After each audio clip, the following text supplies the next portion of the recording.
আপনার এক্সপিরিয়েন্স কেমন, যে আমাদের দীঘা কেমন লাগলো? দীঘা খুব ভালো লাগলো, একটু জোরে বল। হয়েছে, তারপরে গরমে খুব কষ্ট হয়েছে, ভালো লেগেছে, সব মিলিয়ে একটা অসাধারণ অনুভূতি, কি বলবো ভেবে পাচ্ছি না। এবার আমরা চলে যাচ্ছি আমাদের নেক্সট পার্টিসিপেন্ট আমাদের সহেলি বিশ্বাসের। কেমন লাগলো আপনার ওভারঅল এক্সপিরিয়েন্স? আমরা জানি প্রত্যেকটা জিনিসই মানে জায়গায় গেলে বিভিন্ন রকমের মানুষ থাকে, তাই বিভিন্ন স্বাদের লেগেছে এই ট্রিপটা। বিভিন্ন রকমের স্বাদ মিন্স হচ্ছে টক ঝাল মিষ্টি সমস্ত রকমের এক্সপিরিয়েন্সই রয়েছে। ঠিক সেরকম আমারও সেরকমই এক্সপিরিয়েন্স হয়েছে। ওভারঅল সব কিছুই ভালো হয়েছে, কারণ টক না থাকলে বা যে কোনো একটা স্বাদ না থাকলে যেরকম আমাদের ট্রিপটা অসম্পূর্ণ থেকে যায়, মানে স্বাদ গ্রহণ করতে পারবো না, ঠিক সেরকম আমাদের এই ট্রিপটার মধ্যে কোনো একটা যদি অনুপস্থিত থাকতো একটা স্বাদ, তাহলে আমাদের ট্রিপটা খুব একটা ভালো হতো না। এই পর্যন্ত বক্তব্যটা আমরা শেষ করছি।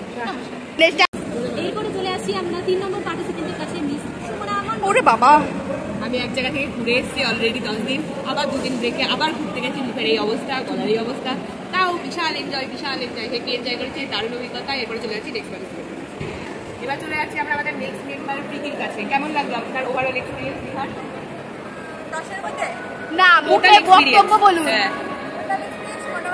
জোরে জোরে বলিউড। আমাদের মানে প্ল্যানিংটা খুব সুন্দর ছিল, যে সকালবেলা ঘুম থেকে উঠে সব জায়গাগুলো কভার করবো। আমরা প্রত্যেকটা ড্রেস এডিট করতে পেরেছি, ছবি তুলতে পেরেছি, কিন্তু যদিও ছবিগুলো আমাদের ভালো আসে,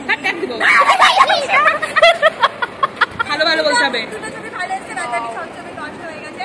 তারপরে আজকে সকালবেলার এক্সপিরিয়েন্সটা খুব সুন্দর ছিল, যে তোর ছবি ভালো এসেছে, অনেকগুলো ছবি তুলেছি, তার মধ্যে বেশ কয়েকটা ছবি আমার খুব পছন্দের হয়েছে, তাই জন্য খুব ভালো লেগেছে। এবার চলে যাচ্ছি আমাদের নেক্সট পার্টিসিপেন্ট দীপিকার কাছে। ওর টোটাল এক্সপিরিয়েন্স কেমন আমরা জেনে ঘুরে এসে বলছি একটু ভালো না, হবে না এসব নেগেটিভ কমেন্ট আমরা চাই না। আমার এক্সপিরিয়েন্স খুবই ভালো, জোরে জোরে। আমি দীঘা গেছি এর আগে, কিন্তু এটা বন্ধুদের সাথে আবার দীঘা এসেছি, খুব ভালো লেগেছে। ওই এক্সপিরিয়েন্স থেকে এই এক্সপিরিয়েন্স অনেক আলাদা, আমরা খুবই মজা করে কাটিয়েছি। হ্যাঁ, রোদে গরমে ঘুরে বেরিয়েছি, একজন পড়ে গেছে প্রকাশ করে, সেটাও একটা এক্সপিরিয়েন্স।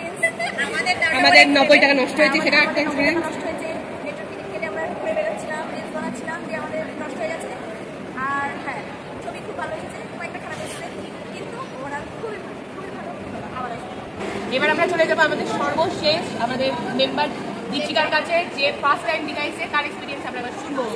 প্রথম হচ্ছে যখন সুগনার বার্থডেতে গিয়ে প্ল্যান করা হলো, তখন আমার বেশি আনন্দ আমি বেশ পেয়েছি, কারণ কি আমি কোনোদিন যাইনি দীঘায়, মানে দীঘা না সমুদ্র দেখতে কোনোদিন যাইনি।